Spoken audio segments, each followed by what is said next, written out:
उज़ैर अलैहिस्सलाम अंबिया किराम की जमात में एक करीम और अजीम नबी थे। अल्लाह ताला ने उन्हें एक बस्ती की तरफ चलने का हुक्म दिया। वहां पहुंचे तो बस्ती वीरान थी, बेआबाद थी। अब ये हैरान हुए कि मुझे यहाँ किस लिए भेजा गया। ऐसे में ख्याल आया अल्लाह ताला इस मुर्दा बस्ती को कैसे जिंदा फरमाएंगे। ये ख्याल ताज्जुब के तौर पर था। अल्लाह ताला सूरतुल बकरा आयत 259 में फरमाते हैं, या उस शख्स की मानिंद के जिसका गुजर उस बस्ती पर हुआ जो छत के बल औंधी पड़ी हुई थी। वो कहने लगा कि उसकी मौत के बाद अल्लाह ताला उसे कैसे जिंदा करेगा।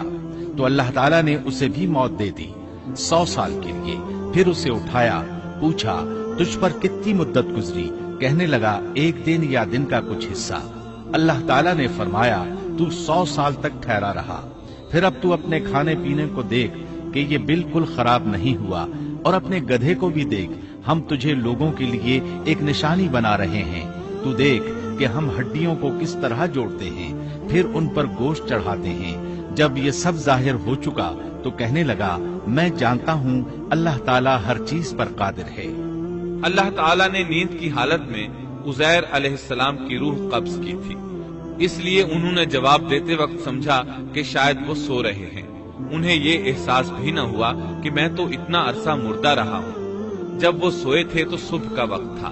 जब दोबारा जिंदगी मिली तो असर के वक्त आंख खुली।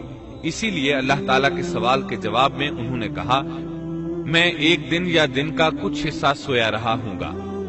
अल्लाह ताला ने फरमाया अपने खाने और गधे को देखो, खाना बहुत जल्द खराब हो जाता है, लेकिन 100 साल गुजरने पर भी खाना बिल्कुल ताजा था, जबकि आपके गधे की हड्डियां बिखरी पड़ी थीं। अचानक उनके सामने देखते ही देखते हड्डियां हरकत करने लगी, फिर जुड़ने लगी। गधे का ढांचा तैयार हो गया तो उस पर गोश्त चढ़ने लगा। इस तरह गधा जिंदा हो गया और आवाज देने लगा। ये देखकर उज़ैर अलैहिस्सलाम पुकार उठे, वाकई मेरा परवरदिगार हर चीज पर कादिर है। उनकी इस आरजी मौत के दौरान वो बस्ती आबाद हो चुकी थी। उज़ैर अलैहिस्सलाम ने उनसे पूछा क्या तुम लोग उज़ैर को जानते हो। उन्होंने कहा जी हाँ, उन्हें फौत हुए 100 साल से जायद अरसा बीत चुका है। तब उज़ैर अलैहिस्सलाम ने उन्हें बताया मैं ही उज़ैर हूँ। उन्हें यकीन न आया। वो एक बुढ़िया को ले आए, उसकी उम्र 120 साल थी। उन्होंने उससे उज़ैर अलैहिस्सलाम के बारे में पूछा। उसने उज़ैर अलैहिस्सलाम की 10 निशानियां बयान की। वो सामने खड़े उज़ैर अलैहिस्सलाम को देख रहे थे। तब उन्हें यकीन आया। उज़ैर अलैहिस्सलाम उनके दरमियान क़याम पजीर रहे। आपने उन्हें नए सिरे से तौरात की तालीम दी। वो उसको भूल चुके थे। बस्ती वाले उनसे बहुत मुतासिर हो गए, उनकी ताजीम करने लगे। इस अजीम मोजज़े की वजह से रफ्ता रफ्ता वो उन्हें अल्लाह का बेटा तसव्वुर करने लगे। अल्लाह ताला सूरह तौबा आयत 30 में फरमाते हैं, और यहूदियों ने कहा उज़ैर अल्लाह के बेटे हैं। ये अल्लाह ने उनका एक जुर्म बयान किया है। ये जुर्म उनमें नस्ल दर नस्ल चलता रहा, यहाँ तक कि इस दौर में भी यहूदी उज़ैर अलैहिस्सलाम को अल्लाह का बेटा मानते हैं। आपका नाम दीवाने मुकद्दस भी रखते हैं और कहते हैं ये मुकद्दस जात की नस्ल से है और माबूद है।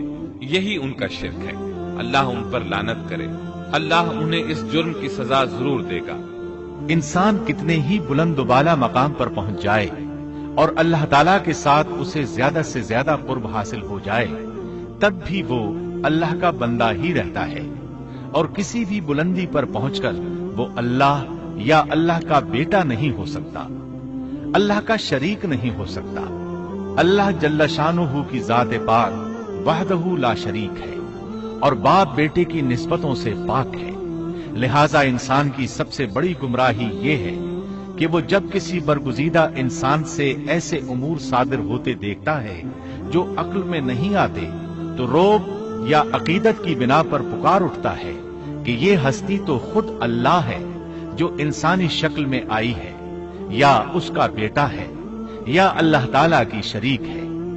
वो ये नहीं सोचता कि बिलाशुबह इन वाकयात का जारी होना अल्लाह की ताकत के जरिए है, जो बतौर निशान उस बरगुजीदा इंसान के हाथों जारी हुए। इसके बावजूद ये न अल्लाह है न अल्लाह का बेटा, बल्कि उसका एक पसंदीदा बंदा है।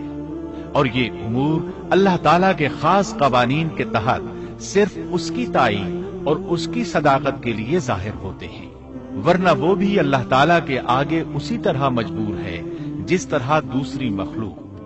قرآن کریم نے سیدنا عیسیٰ علیہ السلام کی حقیقت سورہ آل عمران کی آیت 59 میں اس طرح بیان کی ہے: اللہ کے نزدیک عیسیٰ علیہ السلام کی مثال آدم علیہ السلام کی سی ہے کہ اللہ نے انہیں مٹی سے پیدا کیا اور حکم دیا کہ ہو جا، اور وہ ہو گئے۔